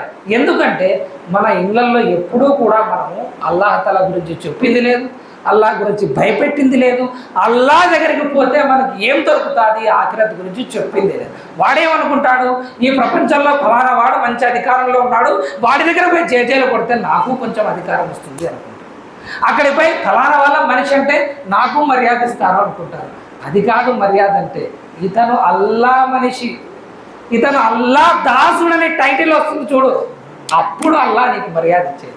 ఫలానా వాళ్ళ దగ్గర వెనక తిరుగుతారు అంటే అల్లాహ్ ఏం మర్యాద ఇవ్వదు. కాబట్టి మన యువతకు బాగా నేర్పేది. మీకు ఒకటి తెలుసా? సౌదీలో మనకు భారతరత్న ఇచ్చినట్టు ఒక అవార్డు ఇస్తారు. మనకు ఇండియాలో భారతరత్న ఇస్తారు కదా, హైయెస్ట్ అవార్డు. దానికి మించింది ఏం లేదు అవార్డు. అట్లా సౌదీలో ఒక అవార్డు ఇస్తారు. ఏం అవార్డు ఇస్తారు భయ్ అంటే వాళ్ళు ఆర్డర్ ఆఫ్ అబ్దుల్లా అనే అవార్డు ఇస్తారు. ఏం అవార్డు ఇస్తారు? Order of Abdullah. అబ్దుల్లా అంటే అల్లాహ్ దాసుడు, ఉత్తమమైన అల్లాహ్ దాసుడు అని బిరుదిస్తారు. సుబ్హానల్లాహ్. కాబట్టి ఎవరైనా అల్లాహ్ దాసుల్లో మంచి వ్యక్తి భయ అనిపించుకోవాలి, కానీ ఫలానా వాని దగ్గర గుర్తింపు ఉంది భయ అని చెప్పేసి అనిపించుకోవడం ఏమన్నా ఇదే? దానికోసం గొడవలు చేస్తావు, దానికోసం తాగుతావు, దానికోసం తిరుగుతావు, చేయని పనులన్నీ చేస్తావు. కాబట్టి ఆ విషయాలకు పోద్దాం. మన యూత్ అందరినీ కూడా, యువకులందరినీ కూడా మీరు బాగా మోటివేట్ చేసి అల్లాహ్ మస్జిద్లో పిలుచుకురండి. ఎందుకంటే ఎవరైతే అల్లాహ్ మస్జిద్లో నింపుతారో, ఎవరైతే అల్లాహ్ జికర్ని అల్లాహ్ మస్జిద్లో కొనసాగిస్తారో ఖయామత్ రోజున అల్లాహ్ తఆలా వాళ్ళని ఇట్లా కూర్చోబెడతాడు చైర్లలో. ఎటువంటి చైర్లలో అంటే ముత్యాలతో నిండినటువంటి చైర్లలో కూర్చోబెడతాడు. ఆ సింహాసనాన్ని చూసి, ఆ వ్యక్తుల్ని చూసి ఎవరు వీళ్ళు ఏమన్నా ప్రవక్తలా, ఎవరు వీళ్ళు ఇంత గొప్పగా కూర్చోబెట్టినాడు అల్లాహ్ తఆలా అని చెప్పేసి అడుగుతారు. ఎవరి కోసం? అల్లాహ్ మస్జిదులు నింపే వాళ్ళ కోసం, అల్లాహ్ జికర్ని మస్జిదుల్లో చేసే వాళ్ళ కోసం. సుబ్హానల్లాహ్. ఇంకొకటి ఉంది, అల్లాహ్ కారుణ్యం సంపాదించుకుని. ప్రవక్త సల్లల్లాహు అలైహి వసల్లం గారు అన్నారు, ఎవరైతే అల్లాహ్ గృహాలలో, ఎక్కడ? అల్లాహ్ గృహాలలో అంటే మస్జిదులు కానివ్వండి, మద్రసాలు కానివ్వండి, విద్య నేర్చుకోవడం కోసం వస్తారు. దేనికోసం? విద్య నేర్చుకోవడం. ఖురాన్ చదువుకోవడానికో, ఖురాన్ నేర్చుకోవడానికో, ఉర్దూ నేర్చుకోవడానికో ఎవరైతే వస్తారో అల్లాహ్ యొక్క ప్రవక్త సల్లల్లాహు అలైహి వసల్లం గారు అంటారు, వాళ్ళ మీద అల్లాహ్ యొక్క సకీనత్, అల్లాహ్ ప్రశాంతత, అల్లాహ్ కారుణ్యం ఆవరిస్తుంది. సుబ్హానల్లాహ్. వాళ్ళ మీద ఏం ఆవరిస్తుంది? అల్లాహ్ కారుణ్యం ఆవరిస్తుంది. ఇంకా అక్కడితో అయిపోలే. ప్రవక్త గారు అంటున్నారు, కారుణ్యపు దైవదూతలు, అల్లాహ్ యొక్క రహమత్ తెచ్చేటువంటి ఫరిష్తాలు వాళ్ళ రెక్కలతో వాళ్ళని కప్పుతారు. సుబ్హానల్లాహ్. సుబ్హానల్లాహ్. ఎంత గొప్ప పుణ్యం! ఎక్కడికి వచ్చే వాళ్ళకు? మద్రసాకు వచ్చే వాళ్ళ కోసం, ఇక్కడ నేర్చుకునే వాళ్ళ కోసం. ఇక్కడికి రాండయ్యా, అలిఫ్బే నేర్చుకోండియా, కొంచెం ఖురాన్ చదివేది నేర్చుకోండియా అని ఎందుకు ఇంత బతిమలాడతామంటే మాకేమొస్తుందో అని కాదు, అది పక్కన పెట్టండి. మీకు అల్లాహ్ కారుణ్యం దొరుకుతారు. ఏం దొరుకుతుంది? అల్లాహ్ కారుణ్యం. పై జీవితాంతం అంతా కలిసి కూడా నువ్వు అరబీలో ఒక 10 పదాలు నేర్చుకోగలిగినావు, నీ శక్తి అంతే ఉంది. ఆ 10 పదాలే నేర్చుకో. నీ జీవితం అంతా కలిపి ఎస్ఎన్ఎల్ ఖురాన్ ఒకటి అయిపోయింది, జస్ట్ అరబీ గుర్తుపట్టేది వచ్చింది అదే. కానీ నీ జీవితం అంతా కలిపి ఖురాన్ జస్ట్ చదివేది వచ్చింది కానీ అదే. కానీ అల్లాహ్ అతను నేను గ్యారంటీగా కరుణిస్తాడు. సుబ్హానల్లాహ్, నీకు పుణ్యం ఇస్తాడు. నువ్వు ప్రతిరోజు నువ్వు చదువుతున్నంతసేపు అల్లాహ్ యొక్క ఫరిష్టాలు నీ మీద వచ్చి కారుణ్యం కురిపిస్తాడు. అట్లాంటి దాన్ని మాత్రం మీరు అస్సలు వదిలిపెట్టద్దండి. మన జీవితం ఏమైపోయినా సరే ఇట్లాంటి పిల్లలు ఉంటారు కదా, ఇట్లాంటి వాళ్ళ జీవితాల్ని అల్లాహ్ కారుణ్యంలోకి తీసుకురాండి. ఇప్పటి నుంచే ఎట్లా తీసుకురావాలా? పొద్దున 1 గంట మద్రసా, సాయంత్రం 1 గంట మద్రసా. నీకు పుణ్యం వస్తుంది, అతనికి పుణ్యం వస్తుంది. వాడిని నువ్వు ఈ ఏజ్ నుంచే మద్రసాలోకి చేర్పించినావు అంటే వాడు పెద్ద అయిన తర్వాత తప్పుడు పనులు చేస్తాడా? వాడి వెంట వీడి వెంట తిరుగుతాడా? తాగుతాడా? తల్లిదండ్రులకి ఏమన్నా అవిధేయత చూపిస్తాడా? లేదు కదా. ఏమవుతాడు? అల్లాహ్ కారుణ్యంలో ఉంటాడు. అల్లాహ్ కారుణ్యంలో ఉన్న వ్యక్తి ఎట్లా తప్పు చేస్తాడు? మన బుజుర్గులు అంటారు, మన పెద్దవాళ్ళు అంటారు, అల్లాహ్ కారుణ్యం మన మీద నుంచి ఇట్లా కంటి రెప్ప కొట్టుకుంటుందే, ఈ మైన కూడా మన నుంచి పక్కకు పోయినా సరే మన జీవితం అక్కడే నాశనం అయిపోతుంది. ఎంత ఇట్లా రెప్ప మూసి తెరిచేంత క్షణమైన అల్లాహ్ తన కారుణ్యాన్ని మన దగ్గర నుంచి తీసేసుకున్నాడు అంటే మన జీవితము ఆఖిరత్ రెండు బర్బాద్ అయిపోయింది. అల్లాహ్ ఖురాన్లో ఎన్నో మార్గాలు చెప్పి పిలుస్తాడు, రాండి నా కారుణ్యంలోకి, రాండి నా కారుణ్యంలోకి. కాబట్టి మద్రసాలకు పంపిస్తారా? పంపిరా. నీకెంత చదువు వస్తుందో నాకు అనవసరం, నీ జీవితాన్ని ఎట్లా చేసుకున్నావో నాకు అనవసరం, నువ్వు చదువుతావో చదవో నా అవసరం. నీ కొడుకుల్ని నీ మనవల్లనే తీసుకొచ్చి ఇక్కడ కూర్చోబెట్టు, వాళ్ళకు మంచి విద్య నేర్పించు, ఖురాన్ విద్య నేర్పించు. అల్లాహ్ నిన్ను కూడా బహుశా వాళ్ళను మద్రసాకు పిలుచుకొచ్చినందుకు నిన్ను కూడా క్షమించవచ్చు, నీకు పుణ్యం ఇస్తాడు, నిన్ను కరుణిస్తాడు. కాబట్టి ఇది గుర్తుపెట్టుకో. ఏమేమి చెప్పినా ఇప్పటి వరకు? ఈమాన్, రెండోది అల్లాహ్ మరియు ఆయన ప్రవక్త యొక్క విధేయత, మూడోది ఏమి? నమాజ్. మూడోది ఏమి? నమాజ్. మంచి విద్య, మస్జిదుల వైపు రావడం, మద్రసాల వైపు రావడం. ఇంకొకటి అల్లాహ్ కారుణ్యం పొందడానికి అల్లాహ్ తఆలా ఏమంటున్నాడంటే, చాలా పెద్ద మాట. అల్లాహ్ తఆలా ఏమన్నాడంటే బాగా వినండి, నేను కోరిన వారికి నా శిక్ష విధిస్తాను. అల్లాహ్ ఏమంటున్నాడు? నాకు నచ్చిన వాళ్ళని శిక్షిస్తాను. అయితే నా కారుణ్యం, నా రహ్మత్ అనేది ప్రతి దాన్ని ఆవరించింది, ప్రతి ఒక్క దాని మీద నా కారుణ్యం ఉంది. ఎందుకంటే ప్రవక్త సల్లల్లాహు అలైహి వసల్లం గారు ఏమన్నారో తెలుసా?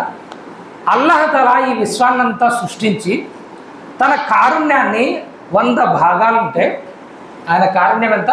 100 భాగాలు ఉంటే ఒక భాగం సృష్టి మీద వేసేసినాడు, ఒక భాగం మనందరికీ ఆల్రెడీ ఇచ్చేసినాడు. ఎట్లా అంటే ప్రవక్త సల్లల్లాహు అలైహి వసల్లం గారు అంటున్నారు, ఆ కారుణ్యం మీకు ఇవ్వడం వల్లనే మీ పిల్లలంత ప్రేమగా పెంచుతారు. ఆఖరికి క్రూర మృగాలు కూడా తమ పిల్లల్ని ప్రేమతో ఎందుకు పెంచుతున్నాయంటే అల్లాహ్ ఇచ్చిన 1% కారుణ్యానికి. సుబ్హానల్లాహ్. అర్థమైందా భయ్? నిన్ను వదిలితే పులి చంపుకొని తింటుంది, దాని పిల్లల్ని చంపుకొని తినము ఎట్లా పెంచుతుంది? ఎవరైనా దగ్గరకు వస్తే నిన్ను చంపుతుంది కానీ దానికి ఏం కాదు. అంతెందుకు భయ్, పిల్లి ఎట్లా కాపాడుకుంటుంది? ఎట్లా కాపాడుకుంటుంది? జాగ్రత్తగా రక్షణలో కాపాడుకుంటుంది. ఇంత ప్రేమ ఎక్కడి నుంచి వచ్చింది భయ్ అంటే అల్లాహ్ తఆలా ప్రతి దాని మీద 1% కారుణ్యం ఆల్రెడీ ఇచ్చేసినాడు. దాంతోనే మనం మన పిల్లలంత ప్రేమిస్తాం, వాళ్ళంత జాగ్రత్తగా చూసుకుంటాం. అంతేనా కాదు? అందుకే అల్లాహ్ అంటాడు, నా కారుణ్యం ప్రతి దాని మీద ఉంది. అయితే నేను దైవభీతి గల వారికి, అంటే నాకు భయపడే వాళ్లకు, అల్లాహకు భయపడే వాళ్లకు, జకాతు ఇచ్చేవారికి, ఎవరికి? జకాతు ఇచ్చేవారికి, నా సూచనలు విశ్వసించే వారికి, నా ఆయతలను విశ్వసించే వారికి నా యొక్క కారుణ్యాన్ని రాసేస్తాను అన్నాడు. సుబ్హానల్లాహ్, సుబ్హానల్లాహ్. అందరికీ కొంత ఇచ్చినా కానీ ఎవరికి కన్ఫర్మ్ చేస్తాను ఆ కారుణ్యం అంటే? ఎవరికి చెప్పండి? అల్లాహకు భయపడే వాళ్లకు, జకాతు ఇచ్చే వాళ్ళకు. ఎవరికి? జకాతు ఇచ్చే వాళ్లకు నా కారుణ్యాన్ని నేను రాసేస్తాను అన్నాడు. ఎంత వాళ్ళపై జకాతు? సంవత్సరానికి నీ ఖర్చులన్నీ అయిపోయి, ఎంత తింటావో, ఎంత తాగుతావో, ఎంత కొంటావో, ఎన్ని కార్లు కట్టుకుంటావో, ఎన్ని బిల్డింగులు కట్టుకుంటావో అన్నీ చేసుకోని ఇష్టం. ఇంకా అంతా పోయి నీ దగ్గర ఎంత మిగిలిందో దాంట్లో లక్షకు 2500 రూపాయలు. ఎంత? లక్షకు కేవలం 2500 రూపాయలు. నీ దగ్గర 10 లక్షల రూపాయలు ఉందంటే ఎంత ఇవ్వాలను? కేవలం 25,000 రూపాయలు పేదలకు ఇస్తే అల్లా ఏమంటాడు, నీ మీద నా కారుణ్యాన్ని నేను వాజిబ్ చేసేస్తా, రాసేస్తాను అంటున్నాడు. సుబ్హానల్లాహ్. కానీ మనం ఇస్తున్నామా? హైదరాబాద్లో దాదాపుగా 5,000 కోట్ల రూపాయల జకాత్ రావాలి. ఎంత? 5,000 కోట్ల రూపాయల జకాత్ రావాలంటే తిప్పి కొడితే 1000 కోట్లు రాదు. ఎంత? 1000 కోట్లు రాదు. 5,000 కోట్ల రూపాయల జకాత్ రావాలి. మన దగ్గర చూడండి ఎంతమంది ముస్లింలు ఎంత బాగా బతుకుతారు. వాళ్ళు జకాతులు తీస్తే మన యొక్క పేద ముస్లింల ఇళ్లలో ఎన్ని రోజులు పొయ్యి వెలుగుతుందో తెలుసా మీకు? సంవత్సరం మొత్తం వెలుగుతుంది. ఏ ఊర్లో ఉండే సౌకార్లు ధనవంతులు ముస్లింలు వాళ్ళు కనుక కరెక్ట్గా జకాత్ తీస్తే, వాళ్ళ నగల మీద వాళ్ళ సొమ్ము మీద జకాత్ తీస్తే ఏ పేదవాని ఇంట్లో కూడా పొయ్యి వెలగకుండా ఉండదు. సుబ్హానల్లాహ్. అల్లా అంత మంచి పద్ధతి పెట్టాడు. అందుకే అల్లా ఏం చేసినాడు, మీరు జకాత్ ఇవ్వండి కరెక్ట్గా, నేను నా కారుణ్యాన్ని మీ పేరు మీద రాసేస్తాను అన్నాడు. నేను వాజిబ్ చేసేస్తాను నా కారుణ్యాన్ని. కానీ మనం ఏం చేస్తాం, ఒక 10 చీరలు 100 రూపాయలు కొనుక్కొచ్చేది డిస్ట్రిబ్యూషన్ సెంటర్ ఒకటి గేర్లో పెట్టేది మనం అందరికీ చూపించుకుంటా ఒక 10 చీరలు ఇస్తాం. దాంట్లో ఎవరు తీసుకుంటాడో ఎవరు పోతారో కూడా మనకు తెలియదు. అంతేనా కాదు? కానీ అదే నువ్వు 2,500 రూపాయలు నీ పేద ముస్లిం ఇంట్లోకి పోయి ఒక 2 బియ్యం ప్యాకెట్లు వేసినాడు, వాడు ఎన్ని రోజులు తింటాడు? 2 నెలలు తింటాడు. ఎన్ని రోజులు తింటాడు? 2 నెలలు తింటాడు. అదే 2,000 తీసుకుపోయి ఏ టీబీ పేషెంటో షుగర్ పేషెంటో పాపం మాత్రలకు కూడా లేకుండా అల్లాడిపోతుంటారు కొంతమంది, వాళ్ళకి ఇచ్చినామంటే వాళ్ళ ప్రాణం నిలబడుతుంది నీ జకాత్. అంతేనా కాదు? అదేవిధంగా మన హాస్టల్స్ ఉండే మద్రసాలు అంటే ఎట్లాంటి మన అన్వర్ సాహెబ్ గారు పెట్టినారే సోరవర్దియా మద్రసా, అట్లాంటి మద్రసాలకు ఇస్తే ఎంతమంది పిల్లలు విద్య నేర్చుకుంటారు? నువ్వు ఇచ్చే నెలకు 150 రూపాయలతో, రోజుకు 150 రూపాయలతో ఒక పిల్లోడు ఆలిం అవుతాడు, ఒక పిల్లవాడు హాఫీజ్ అవుతాడు, మళ్ళీ నీ ఊరికి వచ్చి సేవ చేస్తాడు. ఇదంతా దేంతో జరుగుతుంది? అల్లా పెట్టిన సిస్టమ్ జకాత్తో జరుగుతుంది. జరుగుతుందా లేదా? మరి మనం కరెక్ట్గా ఇస్తామమ్మా. ఎవడైతే జకాత్ని ఇవ్వడో, మీరు ఎన్నన్నా హజ్జులు చేయండి, ఎన్నన్నా ఉమ్రాలు చేయండి, మీరు ఎన్నన్నా నమాజులు చదవండి, ప్రవక్త సల్లల్లాహు అలైహి వసల్లం గారు అంటారు, వాడు ఏదైతే సొమ్ము దాచిపెట్టినాడో జకాత్ ఇవ్వకుండా, ఏదైతే బంగారం దాచిపెట్టినాడో అల్లా యొక్క ప్రవక్త అంటున్నారు, ఆ బంగారాన్ని నరకాగ్నితో కాల్చి దాన్ని కరిగించి వాళ్ళ పార్శ్వాలపై, వాళ్ళ నొసళ్ళపై, వాళ్ళ వీపులపై దాన్ని కరిగించి వేస్తాను. ఒక్కసారే కదా, ఏముందిలే ఇదంతా తిని ఒకసారి వేయించుకుందాంలే అనుకున్నారు. కాదు, ఖయామత్ ఎన్ని రోజులు ఉందో అన్ని రోజులు కాలుస్తా అంటారు, నీ బంగారం తీసుకొచ్చి వేస్తాను, కాలుస్తా అంటారు వేస్తాంటారు, కాలుస్తా అంటారు వేస్తాంటారు. బంగారం అయితే కాలుస్తారా కదా, మరి నోట్లు దాచిపెట్టుకుంటానులే మీరు అని అంటారు. మీరు అది కూడా అంటారు. కానీ ప్రవక్త సల్లల్లాహు అలైహి వసల్లం గారు అంటారు, ఎవరైతే ధనం దాచిపెట్టుకుంటారో జకాత్ ఇవ్వకుండా, ఆ ధనము ఖయామత్ రోజున ఒక 2 కన్నులు 2 మచ్చలు ఉండేటువంటి ఒక పెద్ద పాముగా మారి వాడి మెడకు చుట్టుకొని వాడిని కాటేస్తూ ఉంటుంది ఖయామత్ మొత్తం. ఇంకా అంటుంది, అది తిను, నువ్వు దాచిపెట్టినది ఇదే. ఆ రోజు కాటు వేస్తా పాము ఏమంటుంది, నువ్వు దాచిపెట్టినది నన్నే, తిను ఇప్పుడు బాగా. ఆ రోజున ఆ పాము కాటు ఎట్లుంటుందో తెలుసా? మనము చీమ కుడితే భరించలేము. ఆ రోజున నీ సంపద నిన్ను కాటేస్తుంది, ఆ రోజున నీ సంపద నిన్ను కాల్చేస్తుంది. ఇది ఖయామత్ మొత్తం ఎన్నాళ్ళు ఉంటే అన్నాళ్ళు జరుగుతుంది. మరి ఖయామత్ ఎన్నాళ్ళు ఉంటుంది? వారమా, 10 రోజుల, సమ్మర్ హాలిడేస్ మాదిరి 3 నెలల? ఖయామత్ ఒక్క రోజు 50,000 సంవత్సరాలకు సమానం. అల్లాహు అక్బర్. ఎన్నాళ్ళు? ఒక్క రోజు అక్కడ జరిగితే 50,000 సంవత్సరాలకు సమానం. ఒక 10 రోజులు తిరిగితే 5 లక్షల సంవత్సరాలు నీకు కరిగిస్తా అంటారు, వేస్తా అంటారు. నీ పాము నిన్ను కాటు వేస్తానే ఉంటుంది. ఇది ఖయామత్ మొత్తం జరుగుతుంది. దాని తర్వాత అల్లా నీ పుణ్యాలు పాపాలు చూస్తాడు. నువ్వు మంచి పనులు చేసింటే స్వర్గంలో వేస్తాడు, చెడ్డ పనులు చేసింటే నరకంలో వేస్తాడు. కాబట్టి సోదరులారా, జకాత్ చెల్లించండి. హజరత్ మాకంత ఇచ్చే స్తోమత లేదు, మేమే అడుగు తినే పరిస్థితుల్లో ఉన్నాం, మా దగ్గరే పెద్ద లేదు అంటే ప్రవక్త గారు ఏమన్నారు తెలుసా? ఒక ఖర్జూరం ముక్క, ఎంత? ఒక ఖర్జూరం ముక్క పూర్తిది కూడా కాదు, ఒక ఖర్జూరపు ముక్కనైనా దానం చేసి మిమ్మల్ని మీరు నరకాగ్ని నుంచి కాపాడుకోండి అన్నాడు. సుబ్హానల్లాహ్. ఒక ఖర్జూరం ముక్క నీ దగ్గర ఎంత ఉందేదో అనేది అవసరం, నీ మనసు ఇచ్చేకి సిద్ధంగా ఉందే లేదా ఇది అల్లాహ్కి అవసరం. నా దగ్గర ₹1,00,00,000 ఉన్నాయి, నేను 10,000 దానం చేసిన. ఎంత? ₹1,00,00,000 ఉంటే ఎంత దానం చేసినా 10,000. ఈయన దగ్గర ₹1,000 ఉంది, కానీ ఎవరో ఆకలితో ఉన్నాడని ₹100 తీసుకుపోయి అన్నం పెట్టించు. 10,000 ఇచ్చిన నేను గొప్ప, 100 ఇచ్చిన ఈయన గొప్ప. దునియా ప్రకారం చూసుకుంటే కనుక 10,000 ఇచ్చినాను కాబట్టి ఎక్కువ నేనే గొప్ప. కానీ అల్లా దగ్గర ఎవరు గొప్ప అంటే ఈయన గొప్ప.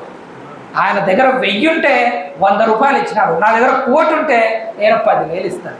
అల్లా దగ్గర ఎంత ఇచ్చినావు అనేది కాదు ముఖ్యం, నీ దగ్గర ఉన్న దాంట్లో ఎంత పంచినావు, నువ్వు ఎంత నువ్వు అల్లా కోసం దానం చేసినావు, నీ మనసు ఎంత పరితపిస్తుంది, ఇది అల్లాకు ముఖ్యం. కాబట్టి సోదరులారా, మీ దగ్గర ఉన్నంతలో అది మస్జిద్కి ఇస్తారో, మద్రసాకి ఇస్తారో, పేదవాళ్ళకి ఇస్తారో, ఎక్కడిస్తారో తెలియదు, నీకు ఉన్నంతలో నువ్వు దానం చెయ్యి.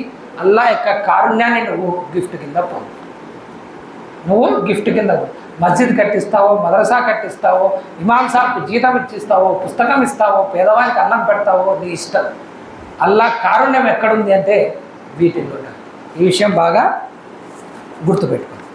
ఇంకొకటి మనకేముంటుంది అంటే అల్లాహ్ తాలా కొంతమందికి కారుణ్యం ఇస్తాడు, కొంతమందిని అల్లాహ్ తాలా కష్టాలకు గురి చేస్తాడు. వాళ్ళకి ఎప్పుడు ఆపదలు, కష్టాలు, అనారోగ్యాలు ఇట్లాంటివే వస్తూ ఉంటాయి. ఎప్పుడు కూడా పాపం అది నష్టపోయినారు, ఇది నష్టపోయినారు, ఈ వ్యాపారం కలిసి రాలా, ఇట్లానే ఉంటారు. కొంతమంది బాగా బతుకుతూ అంటారు, తినేకి బాగుంటుంది, ఆస్తులు అన్నీ కూడా బాగానే ఉంటాయి. కానీ అల్లాహ్ ఏమంటున్నాడంటే మనం ఏం చేస్తామంటే ఈ కష్టాలు వచ్చినాయి కాబట్టి మనం ఫలానా దగ్గరికి పోదాము, నాకు బాగా అవుతుంది, అక్కడికి పోతే నాకేం రాదు, బాగుంటుందంతా, అక్కడికి పోకపోతే నాకు అన్నీ వస్తున్నాయి, ఇట్లా వస్తాయి లేదా ఆలోచన.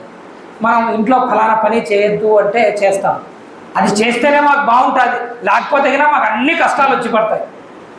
లేదంటే పాపం రావు, అంతా అంబానీ మాదిరి 20,000 కోట్లు నెలకు సంపాదిస్తే బతుకుతాడు కదా. లేదంటే ఎప్పుడు జ్వరమే రాదు వీనికి. కానీ అల్లాహ్ ఏమంటాడు, బాగా జాగ్రత్తగా ఉంది, మేము మిమ్మల్ని తప్పకుండా ఏదో విధంగా పరీక్షిస్తూనే ఉంటాం. ఇది ఫైనల్. ఏదో విధంగా ఎట్లా? భయంతో, ఆకలి తప్పులతో, ధన ప్రాణాల నష్టంతో, పనుల కొరతతో మేము పరీక్షిస్తాను.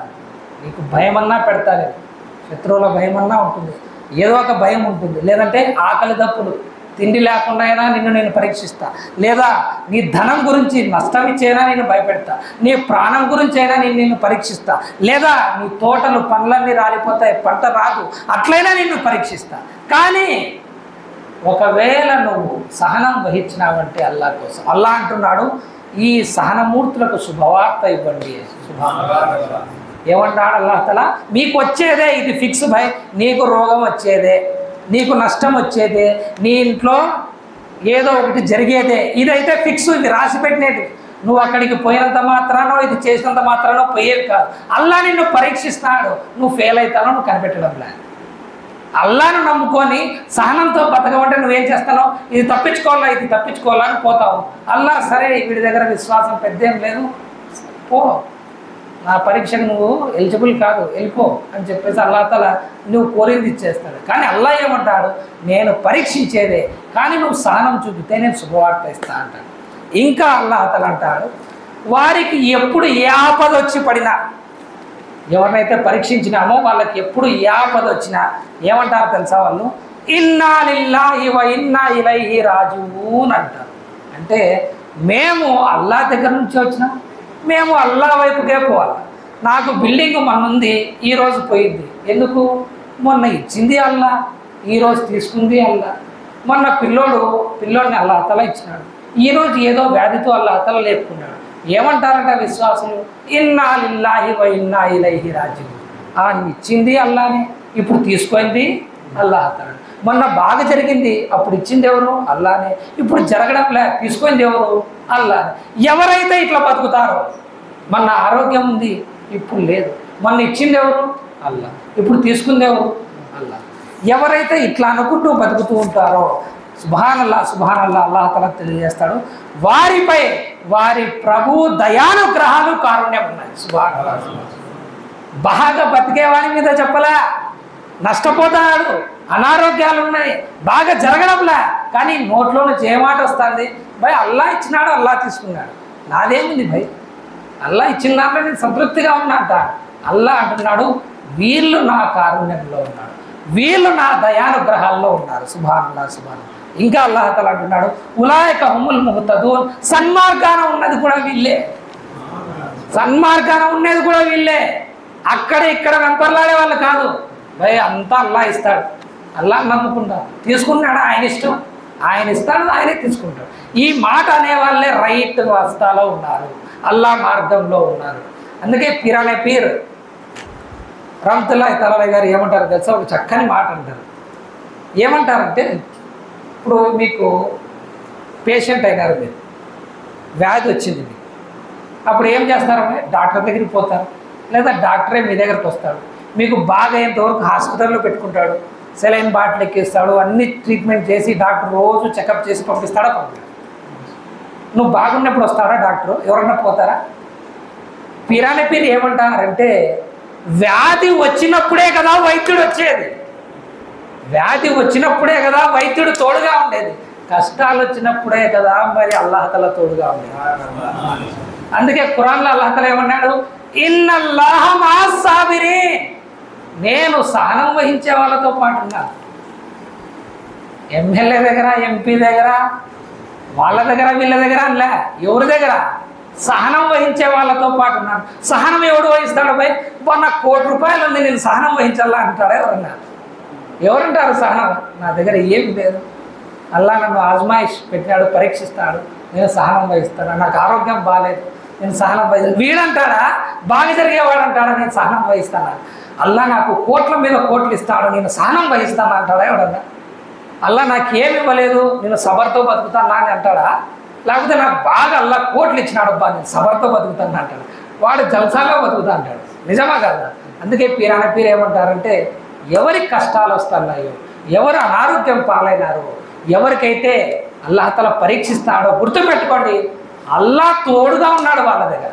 ఎట్లయితే మీకు ఆరోగ్యం బాగాలేనప్పుడు డాక్టర్ తోడుగా ఉంటాడో, మీరు కష్టాల్లో ఉన్నప్పుడు సహనం వహిస్తే అల్లా తోడుగా ఉంటాడు. ఎందుకంటే ఇన్నల్లాహ మఅస్ సాబిరీన్. కాబట్టి ఈ విషయాన్ని గుర్తుపెట్టుకోండి. మీ దగ్గర సంపద ఉంటే ఖర్చు పెట్టండి, లేకపోతే సహనం వహించండి. మీకంటే పెద్ద కారుణ్యాన్ని పొందిన వాళ్ళు ఈ భూమి మీద ఎవ్వరూ ఉండరు. సుబ్హానల్లాహ్. ఇక్కడికి ఒక 4 మార్గాలు చెప్పు. ఇక ఇంకొక మార్గం సమయం అయిపోతుంది. చాలా ముఖ్యమైనటువంటి మార్గం. అల్లా ఖురాన్లో ఎన్నిసార్లు చెప్పినాడంటే దాని గురించి అన్నిసార్లు చెప్పినాడు.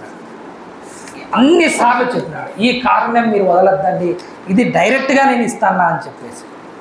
ఆ కారుణ్యం ఏంది భయ్ అంటే అది ఖురాన్. ఏమది? ఖురాన్. అందుకే నేను అంటా ఉంటాను, ఖురాన్ని ఏమంటానంటే నేను అటకెక్కించిన కారుణ్యం అంటాను. ఏమంటాం? అటకెక్కించిన కారుణ్యం. ఎక్కడుంటుంది ఖురాను? అటక మీద ఉంటుంది. దింపితే మళ్ళీ కారుణ్యం దిగిపోదు మన మీద, కష్టం కదా. మనకేం కావాలా? టీవీ ఉండాల కింద. మనకేం దిగాల? సెల్ ఫోన్ దిగాల. ఖురాన్ దిగితే ఎట్లా? ఖురాన్ దిగితే కారుణ్యం దిగుతుంది. మనకెందుకు చెప్పండి కారుణ్యం? అల్లాహు అక్బర్ కబీరా. అందుకే నేనంట, ఖురాన్ నువ్వు తీసినావా, చదువుతున్నావా, అర్థం చేసుకుంటున్నావా, ఆచరిస్తున్నావా, నువ్వు అల్లా కారుణ్యంలో గ్యారంటీగా ఉండేది.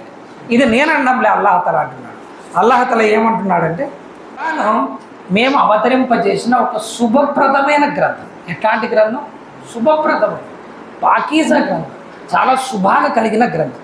కాబట్టి దీన్ని అనుసరించండి, దీన్ని ఫాలో కాండి, భయభక్తులతో మెలగండి, తద్వారా లాల్లకుం తుర్హమూన్, తద్వారా మీరు కరుణించబడవచ్చు. అన్ని డైరెక్ట్ కదా చెప్పినది. విశ్వాసం తేండి, మీరు కరుణించబడతారు. అల్లాహ్కి విధేయత చూపండి, కరుణించబడతారు. ప్రవక్తకు విధేయత చూపండి, కరుణించబడతారు. జకాత్ ఇవ్వండి, కరుణించబడతారు. దానాలు చేయండి, కరుణించబడతారు. సబర్గా ఉండండి, కరుణించబడతారు. ఖురాన్ తీసి చదవండి. అల్లాహ్ అంటున్నాడు, లాల్లకుం తుర్హమూన్, మీరు కరుణించబడతారు అని. సుబ్హానల్లాహ్. ఇంకా అక్కడితో అసలే మరో ఆయతులో అల్లాహ్ తఆలా చెప్తున్నాడు, ఈ ఖురాన్ విశ్వాసుల కొరకు పూర్తిగా ఆశాంతం, స్వస్థత, షిఫా. ఎక్కడెక్కడికో పరిగెత్తాం, నాకు షిఫా కాలేదని. ఎక్కడుంది అది? బట్ట చుట్టి అటక మీద ఉంది. దాన్ని తీస్తే నీ హృదయంలోకి షిఫా ఆటోమేటిక్గా వస్తుంది. ప్రవక్త సల్లల్లాహు అలైహి వసల్లం గారు అన్నారు, ఇనుముకి ఏ విధంగా అయితే తుప్పు పడుతుందో ఈ మనసుకు కూడా అట్లా తుప్పు పడుతుంది. మీరు బాగా గమనించండి. కొన్ని రోజులు బాగా భక్తితో ఉంటారు, చిన్నగా ఏదో ఒకటి వస్తుంది, పని ఆటంకం, చిన్న దూరం అయిపోతుంది. మన మనసుకు ఏమంటుకుంటుంది అంటే ఈ ప్రపంచం యొక్క మైలు అంటుకుంటుంది. ప్రవక్త సల్లల్లాహు అలైహి వసల్లం గారు అన్నారు, ఇనుము యొక్క తుప్పును తీసేయాలంటే దాన్ని ఏం చేయాలా? వేడి చేయాలి. హృదయానికంటే నా మలినాన్ని తీసేయాలంటే ప్రవక్త సల్లల్లాహు అలైహి వసల్లం గారు అన్నారు, ఖురాన్ చదవాలి. సుబ్హానల్లాహ్, ఖురాన్ చదవాలా, అల్లా జికర్ చేయాలా. ఇది మాత్రమే నీ మనసులో ఉండే మైలను తీసేస్తుంది. కాబట్టి అల్లా అంటున్నాడు ఈ ఖురాన్లో షిఫా ఉంది. ఇంకా అల్లా అతను అంటున్నాడు ఇది కారుణ్య ప్రదాయిని, అల్లా కారుణ్యాన్ని ఇచ్చేది అని. సుబ్హానల్లాహ్. ఇంట్లో అటక మీద కారుణ్యాన్ని పెట్టుకుని ఊరంతా ఎదుగుతావు. ఇంట్లో నీ అటకలో ఉంది, నువ్వు కొంచెం అరబీ నేర్చుకో, లేదా తెలుగులో చదువు, ఎట్లా చదువుతావో చదువు, నీ కారుణ్యం అంతా ఎక్కడుంది? అటకలో ఉంది.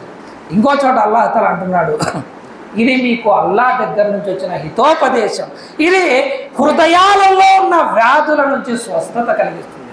సుబ్హానల్లాహ్. అల్లా స్వయంగా అంటాడు నీ మనసులో ఉన్న రోగాల్ని ఏది తీసేస్తుంది భయ అంటే ఖురాన్ తీసేస్తుంది. మనసులో ఏం రోగాలు వస్తాయో చెప్తున్నా నేను. నీకు వచ్చే హార్ట్ అటాక్ ఇవి కాదు, ఇవి సర్జరీలు చేయించుకోవాల్సింది, ట్యాబ్లెట్లు వాడాల్సింది. మనిషికి మనసుకు వచ్చే రోగాలు ఏమంటే వేరేవి అహంకారం వస్తుంది, గర్వం వస్తుంది, తర్వాత వేరే వాళ్ళు గొప్పవాళ్ళు అని చెప్పేసి చిన్నగా షిర్కులోకి పోయేది వస్తుంది. మీరు ఖురాన్ చదవండి, నేను వైట్ పేపర్ మీద రెవెన్యూ స్టాంప్ వేసి సంతకం పెట్టిస్తా. ఎవడైతే ఖురాన్ అర్థంతో చదువుతాడో వాడి వీపు ఎప్పటికీ చక్కగా కాదు, వాడికి ఎప్పటికీ గర్వం కాదు. ఎట్లా వస్తుంది పేజీకి ఆమెనా భయపెడతాంటే అల్లా అన్నీ నేనే చేస్తానా, అన్నీ నేనే ఇస్తానా, ఖయామతులో మీకు ఇది జరుగుతుంది, ఈ పని చేస్తే నేను పట్టుకుంటా, ఈ పని చేస్తే నేను ఖయామతులో శిక్ష ఇస్తా అంటే నీకెప్పుడు గర్వం వచ్చేది, నీకెప్పుడు అహంకారం వచ్చేది. కాబట్టి అల్లా అంటున్నాడు ఇది హృదయాలలో ఉండే రోగాన్ని దూరం చేస్తుంది, మరియు నమ్మే వాళ్ళ కోసం ఇది మార్గదర్శిని, ఇది కారుణ్యము అని చెప్పి. ఖురాన్ చదివితే అల్లా యొక్క ప్రవక్త అన్నారు ఒక్క అక్షరానికి 10 పుణ్యాలు వస్తాయి. ఎక్కడైతే ఖురాన్ చదువుతారో, మెహఫిల్ పెట్టుకొని చదువుతారో, అల్లా యొక్క ఫరిష్టాలు వచ్చి అక్కడ కూర్చొని వింటారు. వాళ్ళు మీకోసం దువా చేస్తారు. హజరత్ మాకు చదివేది రాకోకుండా హజరత్ ఎంతైనా సరే రావడం లేదు. బంపర్ ఆఫర్ ఒకటి అల్లాహ్ తఆలా ఇచ్చినాడు, అసలు మీరు ఊహించరు. అల్లా ఏమన్నాడో తెలుసా? నీకు చదివేకి రావడం లేదు కదా, నీకు చెప్పేకి రావడం లే, అర్థం చేసుకొని కూడా రావడం లే. అల్లా అంటున్నాడు దివ్య ఖురాన్ పారాయణం జరిగేటప్పుడు, తిలావత్ జరిగేటప్పుడు దాన్ని శ్రద్ధగా వినండి, దాన్ని శ్రద్ధగా విని నిశ్శబ్దంగా ఉండండి. అల్లా అంటున్నాడు లఅల్లకుం తుర్హమూన్, తద్వారా మీరు కరుణించబడవచ్చు. సుబ్హానల్లాహ్. చదువు, అర్థం చేసుకో, సన్మార్గం పొందుతావు. చదువు, మనసులో ఉండే రోగం పోతుంది. అది చేతగాలేదా? అల్లా అంటున్నాడు విను, కనీసం తిలావత్ విను, కూర్చొని ఇమాం సాబ్ నమాజ్లో చదివేది విను, లేదా ఇంటికి పోయి యూట్యూబ్లో పెట్టుకో, సూరా బక్రా పెట్టుకో, రెహమాన్ పెట్టుకో, కూర్చొని ఒక అర్ధగంట విను. అల్లా అంటున్నాడు లఅల్లకుం తుర్హమూన్, మీరు తద్వారా కరుణించబడవచ్చు, అల్లా మీకు కరుణిస్తాడు అంటున్నాడు. సుబ్హానల్లాహ్. భయ్ చదివినా కరుణిస్తాడు, విన్నా కరుణిస్తాడు, ఆచరించినా కరుణిస్తాడు. ఇంత పెద్ద కారుణ్యాన్ని అటక మీద పెట్టేసి మనం ఏం చేస్తాం భయ్? అయితే ఇక్కడ ఒక విషయం చెప్పాలి. మన వాళ్ళు ఏం చేస్తారంటే కొంతమంది, ముఖ్యంగా ఆడవాళ్ళు నేను బాగా గమనించినది, శుక్రవారం వచ్చింది యాసిన్ సూరా యూట్యూబ్లో స్టార్ట్ చేస్తారు, ఈమె లోపలివే వంట వండుకుంటాడు. ఈయన షాప్ ఓపెన్ చేస్తాడు, పొద్దున్నే మంచి రెహమాన్ సూరానో యాసిన్ సూరానో పెడతాడు, ఒక పక్క షాపుకి వస్తుంటారు. వీని మాటలు వినివే అక్కడ తిలావత్ జాగ్రత్త, ఇట్లా చేస్తే మీరు పాపాత్ములు అవుతారు. అల్లా ఏమంటాడు ఖురాన్లో? ఖురాన్ పారాయణం జరిగేటప్పుడు మీరు శ్రద్ధగా వినండి, మౌనంగా ఉండండి, తద్వారా కరుణించబడతారు.